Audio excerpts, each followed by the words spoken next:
Genesis 35.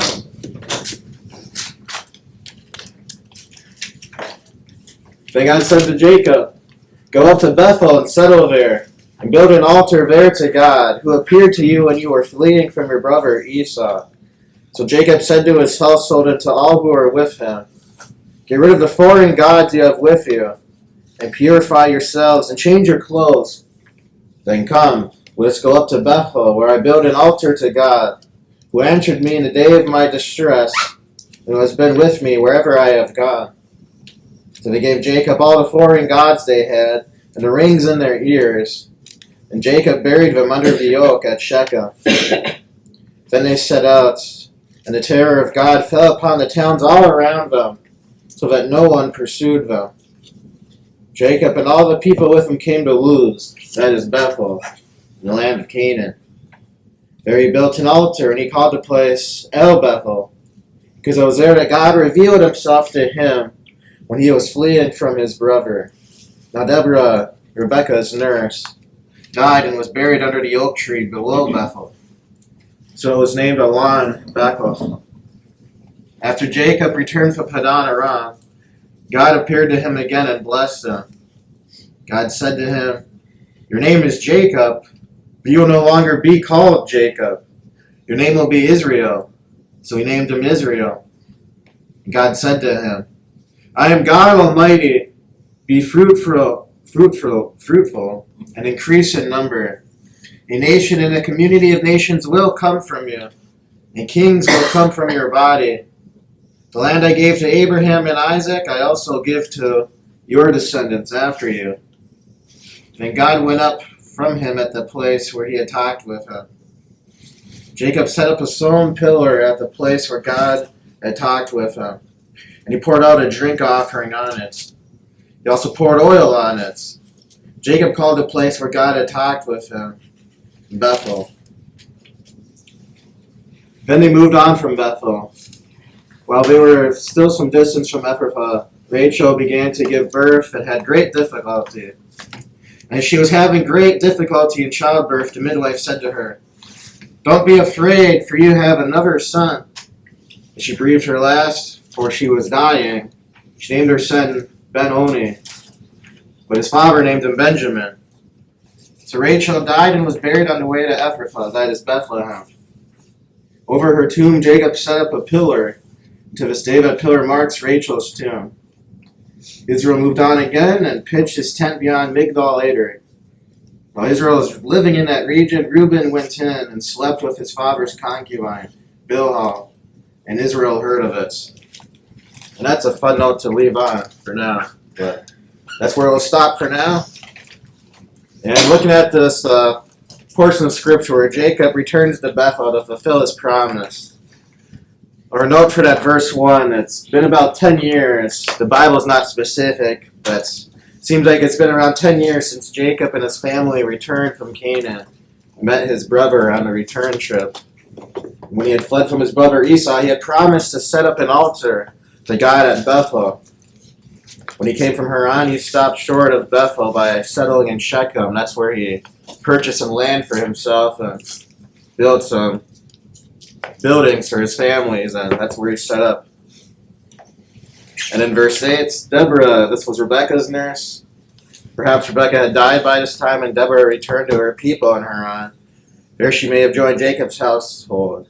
Once again, the Bible doesn't give us the full details, but with that speculation, that fits the facts of what would make sense. So we hear about Jacob finally going back to Bethel to build an altar to the Lord, to fulfill the promise he made, to give an altar to the Lord who had graciously watched over him when he was a refugee fleeing from Esau in the first place, up to Haran, up to his other family, when he had nothing but a shepherd's staff, right? And then the God watching over him when he was being pursued, and when he was afraid of Esau, God was still watching over him. But then he never built this altar. It's been a decade, hasn't it? He never fulfilled his promise. Well, God told him now is the time to fulfill your promise. So question 1. It's hard to think Jacob was justified in waiting so long to go to Bethel. It is also hard to imagine that Jacob forgot his promise. From verses 2 to 4, what might have been the reason why Jacob did not immediately go to Bethel and build this altar he promised? Why might there be some hesitancy?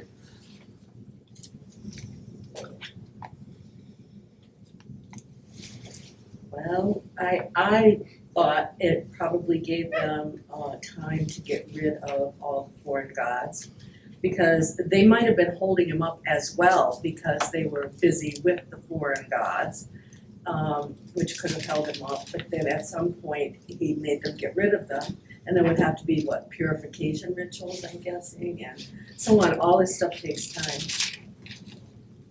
Yeah. So it would be like a two-headed thing with the foreign gods. It would slow them down because they had to deal with them, but it would also slow them down because they were busy fixated with them, maybe paying more attention to the foreign gods than they ought to have. That's just, it's not there, it doesn't tell us. Yes. Yeah, foreign gods, and we remember, who was it, Rachel, that stole Yeah. Laban's household idols. Jacob didn't even know about it when they fled. So these foreign gods, they keep on coming back now, don't they? And at this point, this is pretty early in history. This is before, the true nation of Israel exists, that most of the Old Testament takes place in. That's before this time. So does it just kind of strike you as odd as all these Bible characters, they always just seem to have household gods in their homes? Like, God makes all these promises, but they always have these other gods in their household, these other idols, all the time. But that isn't so different from us. We have God, but we have distractions. We have the things that make us late. We have the things that just slow us down every day. But I have to deal with this little detail, I have to deal with that little detail, I can't go away until I finish this. We have distractions too, just like Jacob. Things that get in our way of our priorities. And I think life is a constant weeding out of those distractions. I mean, for me it has been all along. I mean, I know where my priorities are in my head, usually in my heart, but the details get in the way. I can understand that. Yeah, that's kind of one of the major themes in this section here. It seems like just life is in the way for Jacob. He's got a big household he's managing, thousands of cattle, sheep, servants, family, sons, like all the stuff he's managing, right? So it isn't always the big temptations that make us stumble. If we see them, they're noticeable and recognizable, and we know what to do about them. It's the little everyday stuff that the devil uses to just keep us from being on time, to keep us from doing what we know we want to do, but we gotta do this first. In our house, we call it getting butt firsted. Well, maybe we'll get it to you. I like her way of thinking, because for me to pack up and move from my house today, I've got all these other gods I've worshipped, my bank accounts, my furniture, my house, all these other gods that we prioritize today. And you just can't get up and walk out. You gotta deal with that stuff. Yeah. Let me bring this up. For the people that are on our membership list that no one's seen for 5 years, they don't come to church anymore. How exactly does this happen? Where people are still on our membership list, but effectively they never come to church anymore. Do one day they just decide, you know what, I don't need God, I'm never going to church again? There might be some cases, or maybe somebody gets offended by what the pastor does, or something happens and they storm out, and maybe that's never rectified. But how does it start out? Well, they just don't come to church one time, and maybe for some reason they just don't think they needed God, and they didn't suffer punishment for not going to church. Maybe in our mind we feel like sometimes if we miss Sunday worship, God's going to strike me down the next week, right? I have to go back to make up for the church I missed. or something bad's going to happen to me. That's not how God works, but that's how people think. But maybe they don't go to church for a couple of weeks and their life is just going fine, right? And maybe that gets in their head, do I really need God? And then, you know what, weeks pass, months pass, years pass, and are they even Christian anymore? That's how it happens, right? So maybe this is what's happening with Jacob. Just his life isn't away, and slowly he's losing faith in God, turning away. To your point, I sang in a choir for 10 years and rehearsed every Sunday night from 6 o'clock to 8 o'clock. And then ultimately I left the choir, I retired from the choir. And I filled that gap at home. It was so nice to not go to choir every Sunday night. So people start sleeping in on a Sunday, you go, you know, there's nothing wrong with this. You know, it's very easy to fill that gap. Yeah. And look at Jacob, you know, like his family is, I suppose Isaac is still around, but he's not living with Isaac right now. His family is like the only family that even really knows the true God now. Because Esau and his family, they're all worshiping Canaanite gods, and all the people are worshiping these false idols. So there's not even like somebody, you know, to like encourage Jacob, really, to turn to the true God, to fulfill his promise. And that's why God has to say it at the very beginning of the verse, Jacob, go up to Bethel, settle there, and build the altar like you said. So that's just how people slowly fall away from faith.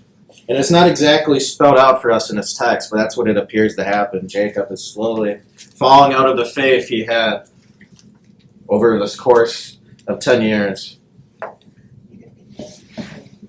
What was that, Kathleen? Well, I was thinking in that, was it verse 4, one of them, he said, but God has been with me wherever I have gone. And I think maybe he was complacent in that. You know, it was still part of him. He hadn't turned his back completely. No, he didn't outright Obviously, reject because God. he acknowledged that God has been with me wherever I've gone. So, yeah, it was the habit perhaps that was broken, but You know, it's been said if your faith is not growing, it's wilting, right? And if your faith is complacent, maybe. Have you ever reached a point in your life where you're kind of just complacent, happy where you are? Not much is happening, kind of just riding the boat on calm waters. Tell you what, I'll save that point for number 4. There's an application question. I'll save that one for point 4. Back to the idea of false gods, though, I think that's really hard. I know when we talk to missionaries who work in other cultures, just the idea of teaching people to put away their false gods.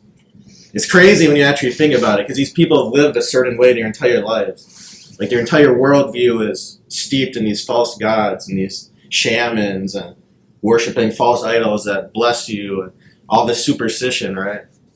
So it's not just as easy maybe to just pick them all up and throw them in the fire. I know that's what they did, he buried them under an oak, but imagine how hard it must have been to convince your people to turn away from gods they've worshipped their entire lives, right? From habits they had. Yeah. And it gets tricky, and I know some of our missionaries from Africa, they've talked about like when a child is born, like within 5 seconds of the child come out, the priest or the shaman's already like wrapping this charm around their wrist, so a demon or evil spirit can't possess the baby as soon as it comes out. And the pastors are like, well, you know, this child is protected by God, and we're going to baptize the baby. The baby doesn't need to have special charms to ward off other spirits and stuff being invoked to protect the baby, right? And the people will be like, yeah, we agree with you. And then the pastor will go away after baptizing the baby, and somebody will still tie another charm around their wrist. Grandma. Yeah. So, you hear a lot of stories about that overseas and in other cultures. It's really hard just to snap those ties to foreign religions. It isn't just overseas either. My oldest daughter, after college, went off to be a nanny for a few years in New York City. And she had a fairly wealthy family she was working with. They had one small child, and the grandmother came to live with them. And the yaya, the grandma, had all kinds of things that now she was going to have to do for her grandchild because of her own compulsions that went against how Ingrid would help take care of the baby. And one of them was wrapping this child so tight. The yaya, the grandma, insisted this baby had to be wrapped up. And of course, that wasn't how the parents and the nanny were going to treat the child. So there were a lot of little conflicts. And I'm sure the grandma was just doing what she had done for her own children. But I can see how Kate and Keegan Dowling with their kids over in Africa now. Kate's a young friend of mine.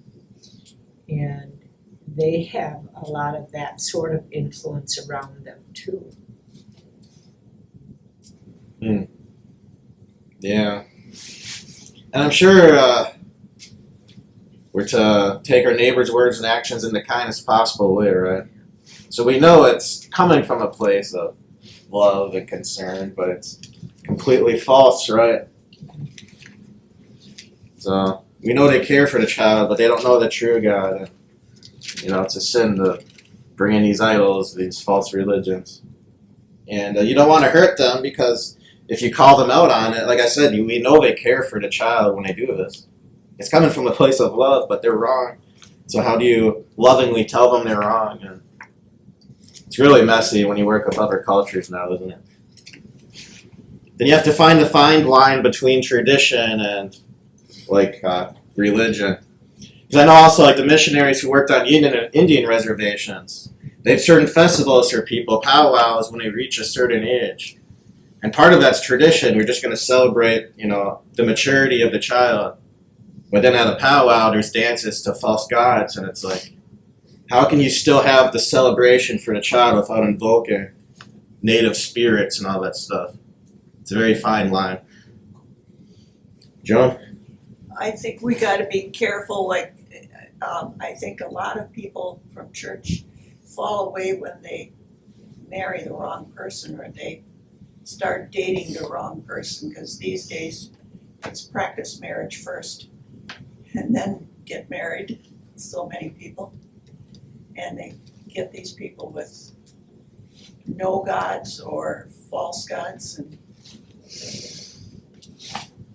I've seen it, so maybe this works out for us. I've seen it multiple times now where a Catholic will marry a Mormon and then they decide to become Lutheran because that's the middle for some reason. And now they're well, so they came to a truth, but how's that make any sense, right? Seen that multiple times, so. But I mean, that kind of boggles my mind though, you're religious, but it's not that important to you, so you're just both of you are willing to convert to a different denomination. How dedicated were you to your religion then? But that's a good point. Thank you, John.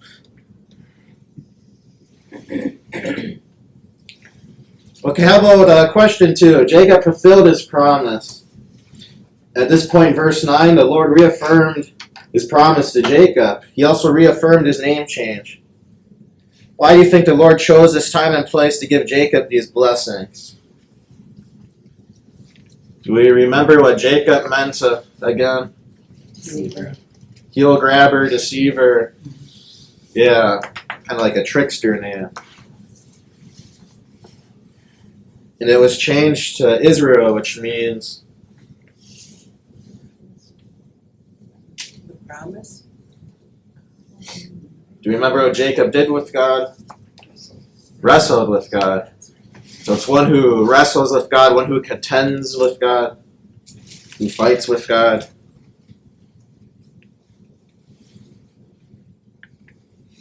Why would the Lord reaffirm his blessings now?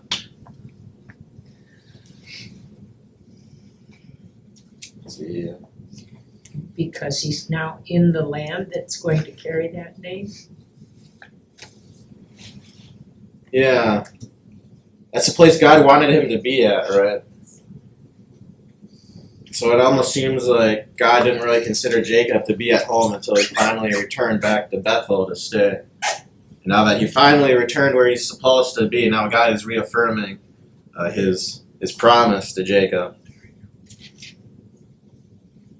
I'm trying to remember now, he returned to Bethel when he came back from the north, and then he met with Esau.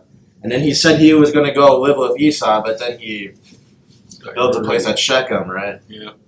And then at Shechem, he went somewhere else. I'm forgetting where. He went Sukkoth, yeah. And now from Sukkoth, he's finally returning to Bethel. But we also remember these people are more mobile than we were. They're nomadic farmers or ranchers, as we call them, shepherds. So it's not exactly as hard as building a house in Wausau and moving to California. And it's only like a 100-mile range they're in, but still, right? He's moving around. He's not where he's supposed to be. And, well, what happened when he was in Shechem? Maybe a bit of a review.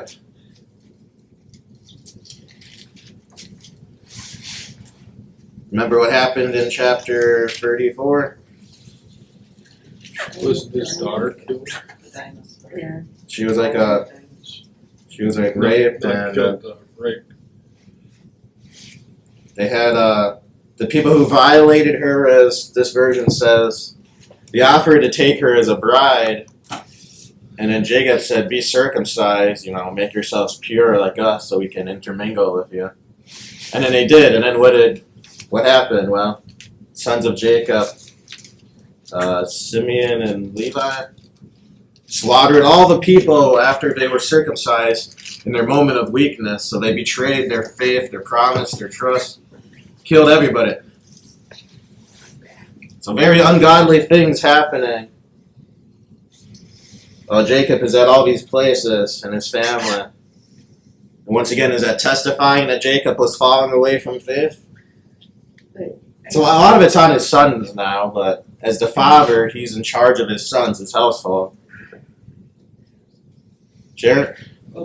The end of 34, Jacob is concerned after that incident about the safety of his household now in those lands. Because he mentions that they could be destroyed. He was not happy with what happened. And maybe then God's calling him to where he's supposed to be and reaffirming it's just all part of my promise is still with you. You will not be destroyed. Because even in 35 it says the neighboring nations by God had directed them to leave him alone too. I just read that. Yeah. So that no terror would fall on his household. So this way God's reaffirming his protection and promises to Abraham. To Jacob. Yeah, to Jacob. The promise of Abraham now to his grandson Jacob, man. But yeah, what verse was it? It said the Lord terrified all the other people, so they wouldn't attack him. So the Lord is reaffirming that he is Jacob's God to all the people. He's reaffirming Jacob in the promise. Now is the time to come back to faith with me, build the altar, testify my name to the people, and I shall reaffirm my promise in you. So you can see God is bringing Jacob back into his promise, back to faith in God finally, after this 10 years of kind of just falling away and some of these tragedies that have happened with his sons. So after a time of weakness, the Lord is restoring Jacob back as one of the patriarchs of faith. Let's see, so Rachel and Isaac die. Benjamin, do you see Rachel called him Ben-Oni. And have you ever seen the original Star Wars? Yeah. Obi-Wan? Yeah. As soon as I saw Ben-Oni, I'm like, Obi-Wan Kenobi. They also call him Ben Kenobi. So I'm like, I wonder if George Lucas saw this name in there and took it. But besides the point, I think that meant son of my despair or something. It was a real depressing name. Jacob's well, she was dying too, and That's kind of how a lot of Hebrew names work, as we can tell. They're very expressive. Like Isaac means laughter, because Abraham laughed with joy when Isaac was born. So it makes sense. Benjamin was called Ben-Oni, but sorry, Rachel. We're sad she passed away, but we're not going to name our son after your despair, right? So they named him Benjamin. Jacob sets up a pillar for her. And then the section that we'll talk about, verse 22. While Israel was living in that region, Reuben went in and slept with his father's concubine, Bilhah, and Israel heard of it. What is this a sin of now? Incest. Incest, yeah. Reuben just committed a sin of incest. And why do you think he might have done that? Making a move toward leadership, wanting to be the head. He's the older son. Yeah. Yeah, it's kind of a lot of how power structures work in these patriarchal families. It's about who you're married to and whose blood is in you. And if he sleeps with his father's concubine, his father's wife, it's kind of a power play to grab hold. And I think the way they put it, like he already was the firstborn son, but supposedly this is a power play to make him even more claim firstborn son. So when Jacob dies, he gets all the inheritance. He'll be in charge of the family. And, well, it would have been his already because he was the firstborn son, right? The firstborn always receives the biggest share of the inheritance, becomes the leader of the family. That's his birthright. But maybe he knew Jacob was the youngest son. That God picked Jacob over Esau. Maybe he saw that and got worried and did not have faith, and, well, now he committed this atrocity in the eyes of God. Incest. And let's flip to chapter 49, verses 2-4. We'll talk about what did Jacob say to Reuben when Jacob was on his deathbed. Quick here. So Genesis 49. 49 or 39? 49. 49. Oh, close to the end.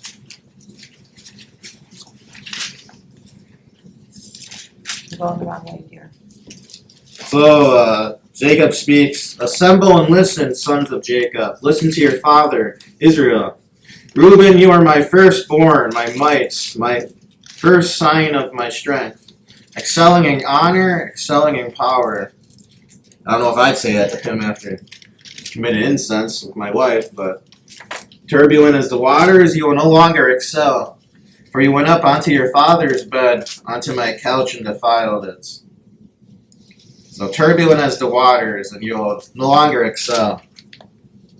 So kind of Reuben's impulsive, kind of like water, and I read a commentary saying he's like water. He takes the path of least resistance. This is unstable, Yeah. this So translation. is that what yours says? Unstable.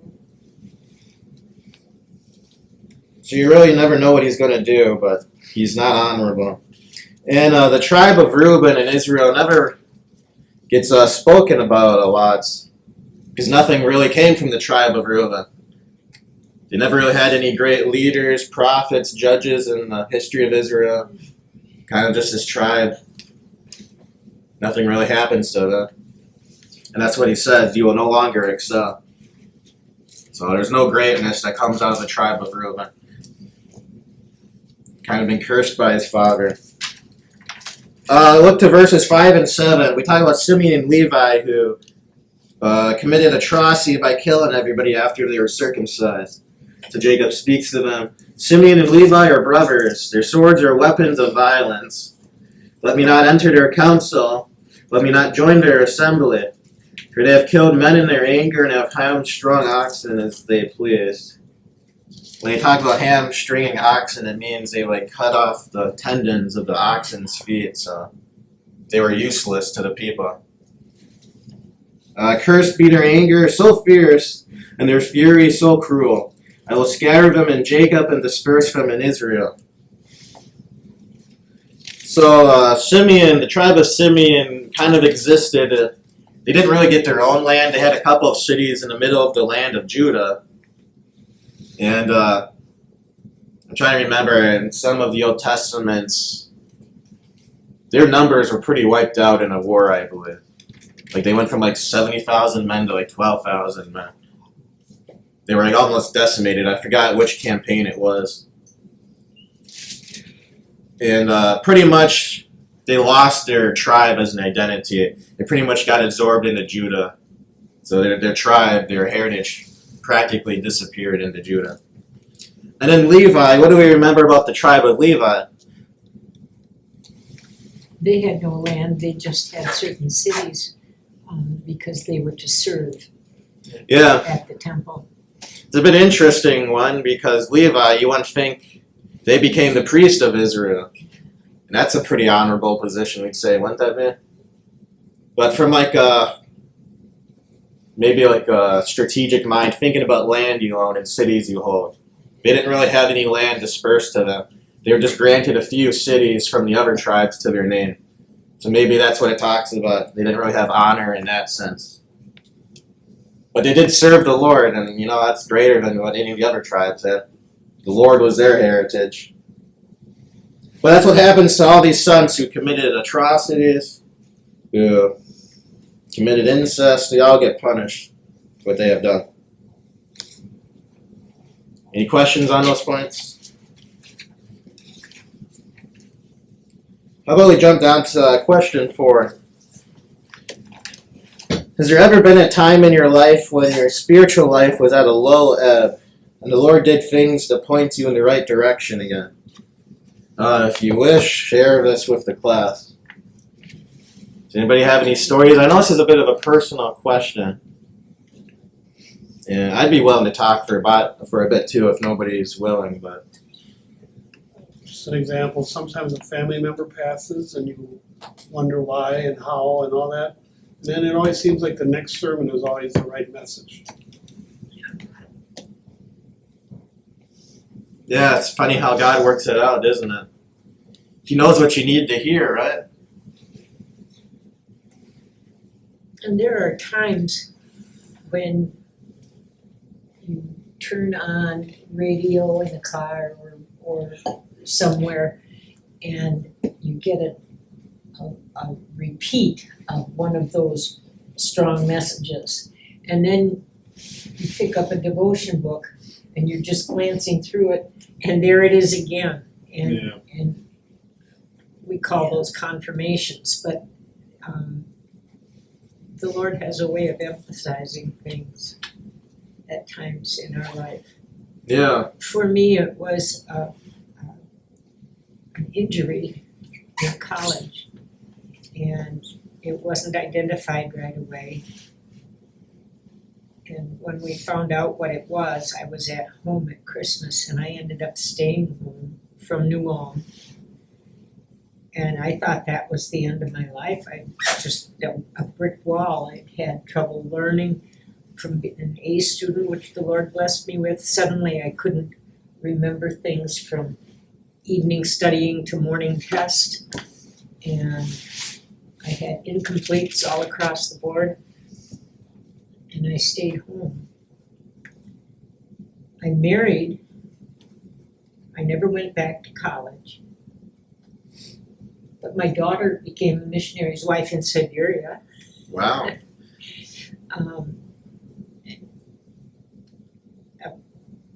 The son-in-law of a neighbor, distant connection, was a pastor in Rochester, Minnesota. And the kids stopped there in bad weather on the way from Michigan to Minnesota and camped out in their gymnasium and all over the church and school properties. A whole bunch of kids got waylaid by a blizzard there. And when I stopped there one time on my way back to thank them, the grandma lived next door to us, and we had met them at our place too. But I stopped and I brought a coffee cake or something to tell them thank you for, hanging on to our kids and feeding them and giving them a place to shower and all that. The kids all made it to school the next day, but that night in that blizzard, it was just not good traveling. And I stopped and we talked. And he said, you know, I felt bad about not going back to school, because that was my whole goal of life, was to be a teacher. And he said, sometimes you're not the harvest, you're the seed for the next harvest. And that was something that answered my life dilemma in a way that I could hang on to.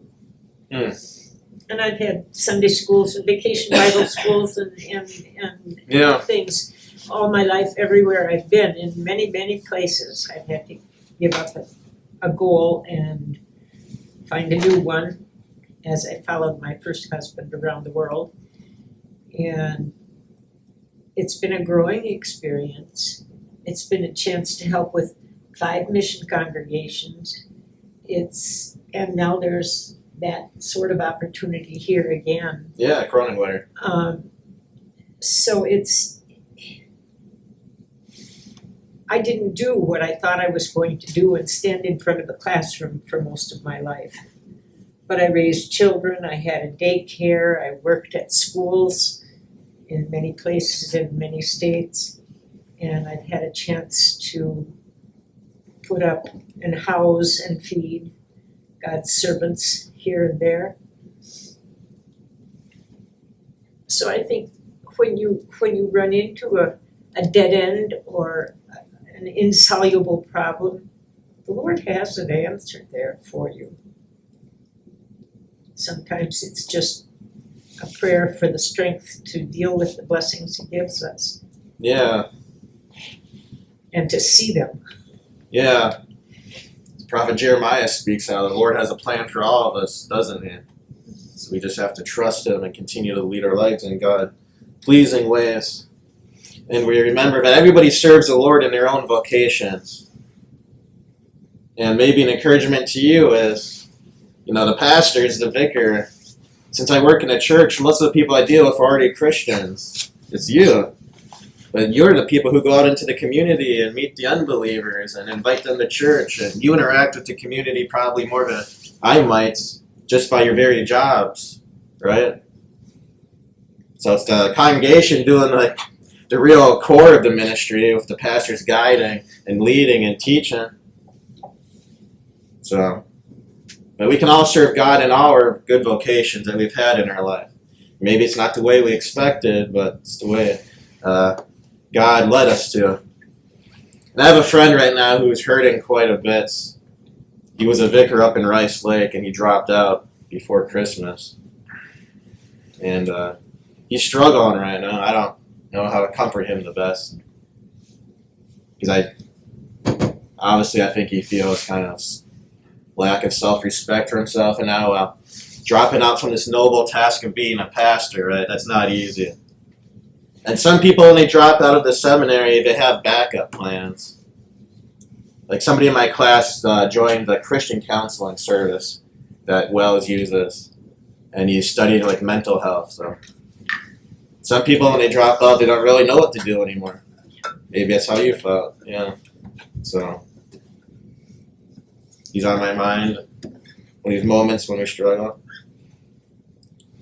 Let's see, we have 15 minutes left. Let me tell you about Vicar then. I'll tell you my story a bit here. So I didn't really enjoy my time at MLC, if I'm being honest. Martin Luther College, coming from a public school and all those kids coming from prep school, there was a certain disconnect, if I'm being honest. And I was a very different person back then than I am today. 2014 Vicar was a lot different. But after 5 years of MLC, I was pretty burnt out on the ministry. And I went back home to work for a year just because 5 years of college is expensive. And that's what I said, to work a year. But to be honest, part of me is like, I don't know if I really want to go to the SEM. I don't know if I can take 4 more years of the seminary. So I worked back at home with my dad at this electrical wiring factory. And my best friend who lived back at home, he wasn't Christian, but my very best friend for 24 years of my life, he got me a job at the security company he worked with at Marinette Marine. So then I got this great security job working with him, and he was my boss, and it was awesome. But he also was alcoholic and suffered depression, which I tried to help him with through my college years. And he always found it really hard to maintain a job. He'd work for a place for a couple months, and then he'd just get sick of it and hate it. But he found this security job, and he loved it, and it made him the sergeant, the leader. And I saw him turn his life around completely, and it was amazing. But then COVID happened, and I'm sure everybody has COVID stories. And to get to the point of the story, he passed away, maybe from suicide, maybe from a accident with his firearm. And I never really saw the police report about it, so I can't tell if it was suicide or not. I can believe it either way. And I was like Jacob, because I was pretty turned off from the ministry after MLC. And I took another year off because of COVID. So now I was 2 years removed from Martin Luther College. And my very best friend, the one I was most open to out of everybody I knew, was gone. The one I worked with every single night. And we kind of just went through COVID now, didn't we? People are just living their lives, trying to survive through COVID, trying to get by day to day. And that's how I was at this security job I worked with. I took his job, actually, as sergeant, because I was a good worker and they trusted me. And so I was working graveyard shifts at the shipyard factory, making good money. Job was relatively easy. But back at home, I drank a bit too much beer than I should. I'm not going to say I was a full alcoholic, but I wasn't leading a very God-pleasing life back at home. A lot of alcohol, a lot of video games, stuff that's not really building anybody up. It's not really edifying. To be fair, I don't think a lot of people were doing edifying stuff during COVID once again because you couldn't. That doesn't help, but that's not an excuse now, is it? But I'll admit, I was like Jacob, trying to survive day to day, and my faith was not growing. I can be certain of that. If your faith is not growing, it's probably dying, isn't it? My faith was dying, and I was hurting from that suicide. And I wasn't really willing to talk about it. And unfortunately, my pastor took a call away from my church, and I didn't really want to drop that burden on a vacancy pastor. And my church closed down at Thanksgiving. They never actually got a pastor for 3 years.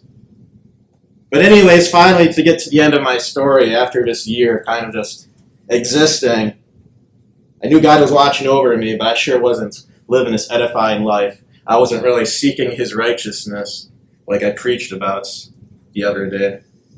Then it came that summer, right before I came back to the set, and I was offered a job to watch these ships and make like $100,000 a year, kind of doing a super easy job. And I knew if I would have taken that job, you would not be seeing me today. I never would have came back to the set. You start making $150,000 a year, money. I thought maybe I'd do that for a year and then come to the set.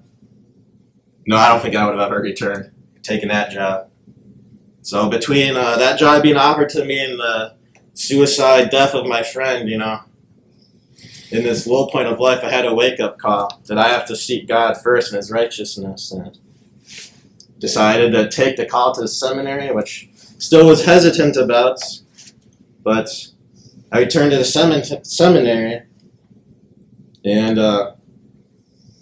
those 2 years are enjoyable. I feel a lot more respect at the seminary and enjoying it. And now I'm on Vicar year, and I'm loving the Vicar year, and I love all of you. And this has been a great experience with all of you, so thank you personally for that. And feel very pleased right now. I'm happy with God. I think I'm doing like the best I've ever done in my life right now. I truly believe that. And my heart is in it, and I'm very thankful for all the ways you and God have blessed my life. But it really, as I said before, I'm a very different person than I was in 2014. And my friend's suicide really, that shook me up a lot. I would not be the same person without his passing away. That was kind of the wake-up call. And so I kind of feel like Jacob, just 10 years of his life kind of just existing with all this stuff going on around him. He's not seeking God's righteousness. But now is the time to return, just like I returned to the Sun. Now he's returning back to God to take his place as the patriarch of faith. And I hope I didn't go too long, but that's Vicar's backstory for you. Thank you for sharing. Yeah, I appreciate you listening. So, I think God speaks through you because your sermons are right on time, or right on target when you preach on Sunday.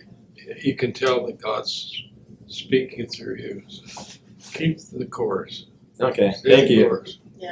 Thank you, I Myra. told him he needs to repeat the sermon he did on Sundays so that I can keep Yeah. She wants to hear it over and over. and not over. worrying. Well, come to our Saviors next week. Is our Savers online as well? Like, I've gone back and reviewed some. I think they record I love it. that they archive Yeah, they're them all so there. we can Yes. go back and hear those again. But they say when you write it, I'll get to you, Sharon. Oh, yeah. When you write a sermon, you're supposed to preach to your own heart first. And this one was quite personal for me, some of the stuff I speak about. So I'll admit it. Sharon? Well, your sermon was copied out, because I picked up a copy. Yeah, I printed it out. There were a few copies there, so I don't know if there's still some up there. And I read it again on Sunday, just, so it meant a lot. Because as I shared with you, somebody from our church who did help, could have benefited from it. Are they going to do that from now on, that we can always get copies? of Well, the I- sermons? Who's the lady that's deaf again? I was. They print them out for some people. Yeah. But it's It's if they the don't pastor necessarily remembers print- it. Yeah, they don't necessarily print them so everybody has a copy. Cause They at, print 'em- at my son's Yeah. church, when you walk in, you can pick up a bulletin and you can pick up the sermon right there. yeah. They always have copies of the sermon for everybody. I just think because of printing costs, they just haven't never done that here. Yeah, it'd be a lot to Especially print them all out. Especially since it's always available online. If I remember it, because there's a lot going on the weekends, I try to print out free copies for the translator for the deaf to have. So usually there's like free copies in the front, and I think Pastor Schnacky does that regularly too. Prints his sermons out.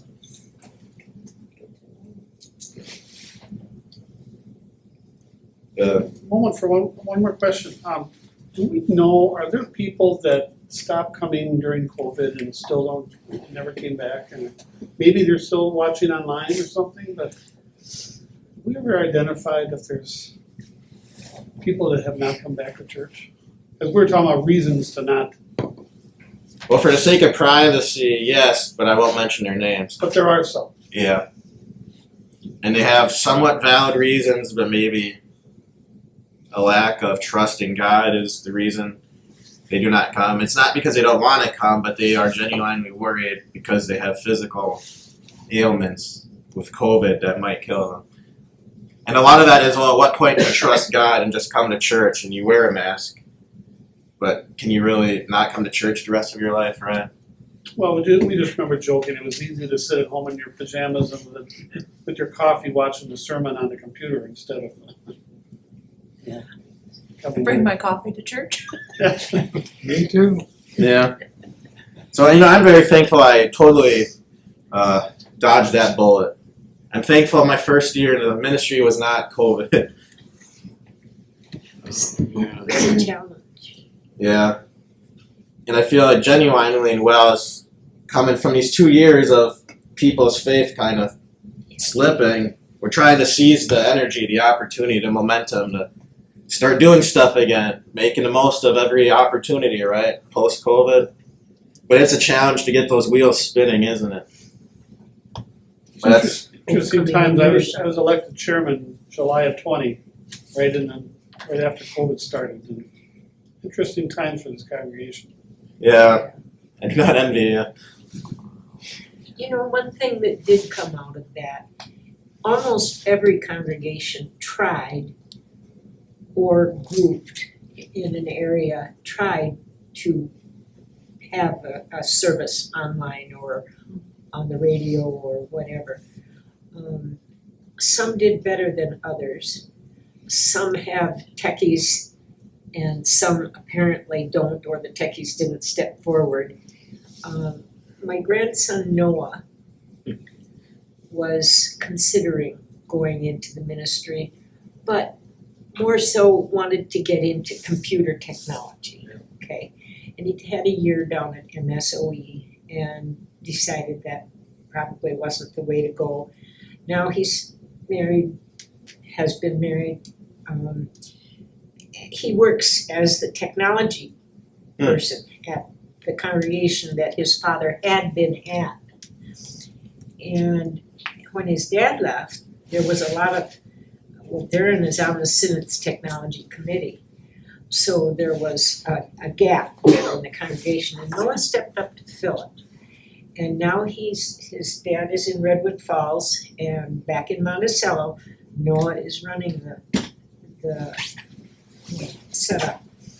But they developed a very, very personal, I wanna say for the projection, for the service online, it was not the pastor preaching in a big empty church. They set up a separate recording room or whatever you're gonna call it. Devotional room. And it was eyeball to eyeball. When you watched their service, you were looking at the pastor in the eye. And from Wisconsin, I watched their service in Minnesota frequently, in addition to our own church services, which at the time we were watching the Trinity service because we were still members at Trinity, which is Missouri Synod here. And I noticed that it was very easy to travel the United States, all the places I had been, and visit the congregations online because they all had churches up, they all had services online. They made some effort to somehow broadcast, even though they didn't have a congregation Yeah. singing, okay? And some of them had small groups singing and some of them had, different arrangements. But it was very interesting to travel the whole United States. That's how I met Lucas Bitter, was searching around like that. Okay. And the young summer person helping out down there was this Jordan Messiah. And now we've been helping Jordan through his schooling. And Jordan is a beautiful Savior in Ohio, doing his liquor year. Yeah. And so we have contact with him frequently.